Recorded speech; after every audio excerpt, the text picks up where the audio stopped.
So let's look at what we can change. Thanks very much, Sam. That was absolutely brilliant. So get ready for the poll questions and let's see what we can change. First of all, before we go into the poll, really grateful to people who have registered and answered this question. So we asked for your participation and we asked you, in your view, which was the one thing that was essential to prevent, because that's what we're all aiming to do, prevent type 2 diabetes. And you can see as a word cloud here, the responses from the people who took part in this. So there was lots about lifestyle, there was lots about healthy, and you can read that as healthy lifestyle, exercise, eating, diet, diabetes management, but also look at those other things. We can see about habits, we can see about awareness, education, developing treatments, campaigns, your friends, less stress, and purpose. And maybe we don't always think about those things in terms of preventing type 2 diabetes. We'll obviously learn a lot more this evening about how to prevent it, but it was really interesting to see that. So, our first question: the only way you can know if you have prediabetes is with a blood test. So, is that true? Is that false? Or perhaps you don't know. So, how can you tell if you have type 2, pre-diabetes? Is it with a blood test? How would you know? Is that the only way that you can tell? Let's see what it's actually true. 88%, thank you, amazing. The only way you can tell if you have pre-diabetes is by a blood test. So that's absolutely correct. But 1 in 10 of us think that was false. So we talked about pre-diabetes or non-diabetic hypoglycemia. There are other ways that you can know if you are at risk of developing type 2 diabetes. So slightly different, okay? Diagnosis of pre-diabetes only with a blood test. But if you're at risk, what can you do? Measure your waist. Dead easy. Everybody can do it. If you're a woman and your waist is above 31.5 inches or 34.5 inches, you're at some risk or great risk. For a man, that's 37 and 40 inches. Body mass index, you can do it. Weight and height, there's lots of calculators online. And then a risk calculator will also tell you what your risk of developing type 2 diabetes. And these also are available online. The American version, it says, takes 60 seconds to find out if you're at risk. So lots of ways. Let's move on. The most effective treatment for pre-diabetes is medication. So what do you think? Thank you, Adiola. Thank you so much. So Adiola is sharing it with us. She's saying she thinks it's true. So is the most effective treatment for pre-diabetes medication? Like Adiola, do you think it's true? Is it false, or you don't know? So what do you think? How do we prevent pre-diabetes, or how do we treat pre-diabetes? Is it with medication? Is that the most effective way to do it? So it's actually false, and 86% of us have understood that. Now, Adiola, I understand why you thought it might be treatment with medication. And there were so many fantastic studies, and there's a great deal of evidence to show us that actually the most effective treatment for prediabetes is not actually medication. So I'm going to talk a bit more about that. Beginning of the millennium, around 2002, massive studies done in China, done in Scandinavia, done in India, done in the US. And in the US study, 1 in 5 of the participants were African Americans. And what they did was they got people to lose 7% of their weight. So if you're 11 stone, that's going to equate to about 5 kilos or about 9 or 10 pounds. Not a huge amount of weight. They got people to exercise for 150 minutes a week. And they did that with a huge amount of support. And all of those studies consistently showed that the lifestyle was more effective than the medication, which was metformin as it happens, at treating pre-diabetes. What does that mean? It prevented or delayed the onset of type 2 diabetes much more effectively than actually giving those participants metformin. So thanks, Adiola, for sharing that, because most people, a lot of people do think what you thought. Okay, third question. You just have to stop eating the sugar if you have pre-diabetes. Is that true, false, or don't know? What do you think? Is it all about sugar? Of course, today we have a fantastic guest. We have Shola Oladipo, who's going to share with us some fantastic insights. So is Shola going to say to us, just stop eating the sugar and that pre-diabetes will go away? What do you think? Is that true, false, or you don't know? So I know a lot of people feel that sugar is what causes diabetes. Does it cause pre-diabetes as well? Let's see what the results are going to show us. It's false, and the results, 84% of us have agreed with that and know that, but there's still a substantial percentage of us who have thought it is just about eating the sugar. It isn't just about eating sugar, so biscuits, cakes, sweets, chocolates, but remember, things like carbohydrates have glucose in them. When you eat those carbohydrates, it's broken down into glucose that can affect your blood glucose. If you're having pre-diabetes, it puts you at risk of going further into diabetes. Okay, so is there a free program for people with pre-diabetes in the UK? I think it's actually England and Wales that have this program available. I think I've given it away there. But what do you think? Is it free? Is it a free program that people can access with if you are living with pre-diabetes? Is that true, false, or perhaps you haven't heard my clue and don't know? What do you think? But is it free, this program, if it's available? What do you think? True, false? It's true.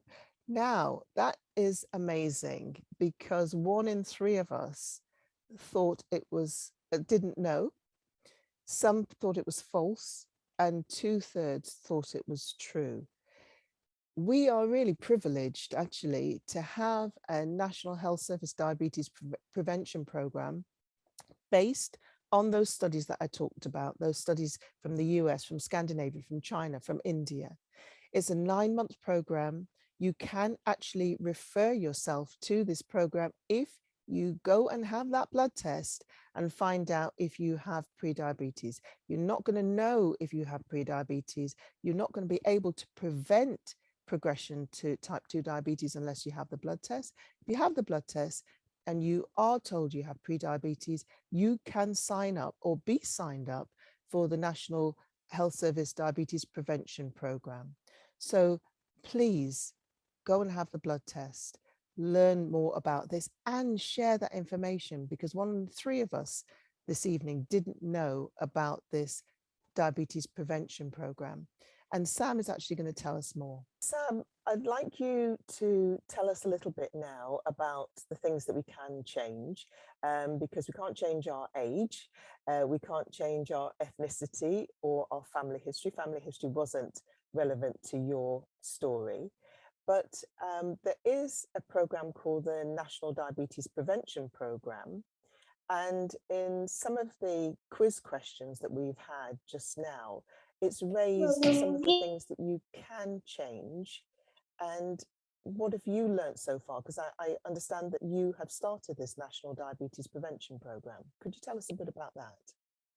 Yes, so I was asked if I wanted to manage the situation via medication, or I could do the program, and I opted for the program because I thought that if I just took a tablet, it wouldn't deal with some of the other things, like lifestyle and things like that. I just thought that, if I went on a program, I would get educated and I would learn a lot of things and stop, like acting on assumptions. And the evidence of large studies have really backed up what you're saying there, because those large studies showed that lifestyle, so we're talking about the food that you're eating, the way it's cooked, the way it's prepared, activity or exercise, are actually more effective at preventing or delaying type 2 diabetes rather than medication. So you've opted for this National Diabetes Prevention Program, and I think you just started it, haven't you? Yes, I have. I Yeah. have. And what have you learnt so far? What are the things that they're focusing on so far? Well, we've been focusing on the food you eat and the effect it has on you, which has been really, like an eye opener. And also about looking at exercise, types of exercise, and also getting rid of myths and and assumptions, and telling you the facts about how, because of you may be overweight or because of family history, what is actually happening within your body, and about the storing of insulin. Wow. So quite a lot of information already, and you've only just started the program. And the Yes, program, I believe, is about 9 to can be extended up to 12 months, I think. Is that yes, right? Yeah. yeah. So in terms of the food, what are the surprising things to you that you've learned so far? Well, I really didn't realize about the carbohydrates, and that being stored in your body and turning into sugar. So I think that one of the things that I took away immediately was that uh that I was concentrating a lot on sugar, not realizing that eating a lot of carbohydrates was actually, like doing something different in my body. So that was a big thing.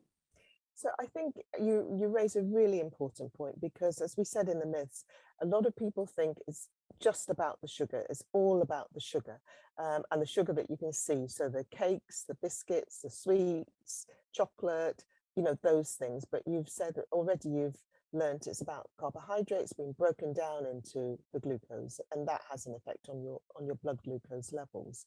Yeah. And tell us a bit about exercise, because before you were given this information about being at risk of developing type 2 diabetes, what sort of exercise or activity did you used to do?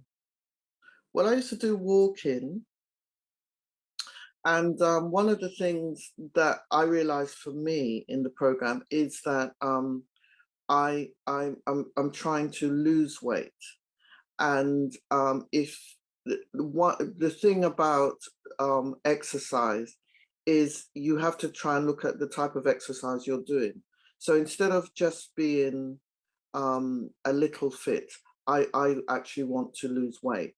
So that means that along with managing my food, actually have to be more active and do a bit more, pay a bit more attention to exercise, so that I can actually start losing weight as well as managing my food intake. So, Sam, what sort of exercise? You said you do walking. Um, Yeah. how did you incorporate that? Because you're a busy lady, you do a lot of things. How do you find time to incorporate that into your day? Well, one of the things COVID has been really good to do is that we're doing a lot of things virtually. So a lot of us have smart TVs. So I've got a smart TV and they've got exercise programs on there. So I think that one of the things is I'm spending quite a lot on good food. So rather than join the gym and, like not and waste money, I can come home from work, um, get into something comfortable and actually do exercise in front of the TV in the comfort of my own home. And it doesn't matter what the weather is outside. So I think that that's a good start, because I think that trying to change every single thing you do straight away, it's going to be hard to maintain. So I want to stay focused on eating right and making sure that I you know, keep active. So that's what I'm doing. And I'm actually using, at the weekend I go to, I've got a park up the road, so I power walk around the park for about an hour and a half, 2 times a week. On top of, like just doing two evenings a week, I'm using the TV, and two days at the weekend I just do power walking around the park. So you've got a free option, which is your power walking around the park, and then you've got an option which some people might have to pay for. But I think there's Yeah, some free programs that you can probably get on smart TVs or yeah, on your yeah, phone as yeah. well to help you. So that's great advice. What other advice would you have for people? I think you have to look at all the advice you're getting on the program and try and make it manageable for you within your lifestyle and what you can cope with, and start off really small and build up over time, like changing it up. Because one of the things I found is that the body doesn't, well, I'm trying to lose weight as well, so the body doesn't like to lose weight. So I'm going to have to keep changing it up every few weeks. But I think for people who just want to look on, like managing their food and making it so that it isn't too much of a hassle, like just do things within your means and make sure you customize all the things within your lifestyle, and then it'll be easier to maintain. Yeah, and it's fantastic advice that you're giving there. What would you say about awareness? Because you said it came as a shock and it came as a surprise to you. What would you advise people that they need to do? Well, one of the things that really shocked me is that I've worked in the NHS for many, many years. And I had gone along to diabetes awareness, days, and, like worked alongside people working on those programs. And I made a lot of assumptions, and those assumptions actually were a barrier. So I think now anybody that I see, I would say to them, don't make assumptions. You see a leaflet or you're interested about a subject, go and sit down and, and actually learn about it. And you'll be surprised, because I'd closed off my mind for a very long time that it wasn't me that they were talking about. And so, because of that, I didn't look further into things. And if I did, I could have done a lot of these things a lot earlier. Thanks very much for that, Sam. And I think it is about awareness, as you've said.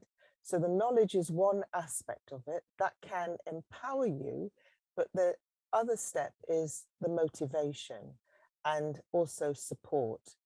In terms of motivation, what would you say would be the motivating things that would enable somebody to take that advice and take that awareness and do something different?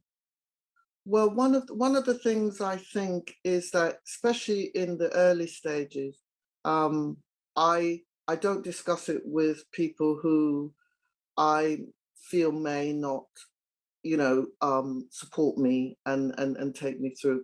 And I think that one of the things I've learned is that living with somebody who's not going through this, it can be a bit difficult, because they might be eating differently, and they can eat it differently. So I think especially in the early stages, you need a lot of encouragement, and to stay on course and focus on what it is that you want. For me, um, I don't want to be diabetic. I don't want to to to have to be on more medication. I want to be able to sort of like manage not doing that. So therefore, I have to focus, and it's a different way of thinking. The other thing that I would say to people is that um, each of us, each of us, we would have our own anchor. And my anchor for me was that my mum had a stroke, and that the large part of her life was, like she didn't realize a lot of the things that she wanted to do. And I think for me, being really ill and having to manage my lifestyle with insulin would be sort of like actually stopping some of the things that I want to do. So I think for each individual, you need to decide what is it that you want, and like what you want your life to be, and that will be your motivation for keep going. Thanks, Sam, and thanks very much for sharing that with us. I mean, I'm really sorry to hear about your mum, because I know a stroke can be devastating for not just that person, but for also the family as well. And you raised such an important point, that for each person we have that thing, that goal, that motivation, that is what's going to drive us to change, because change is difficult. And Yes. as you said, it's got to be those small steps. So it's really wonderful advice, Sam. And thank you very much for sharing your experience with us, and wishing you the best on that National Diabetes Prevention Program. Thank Hope you everything works out really well for you. Thank you, Sam. very much.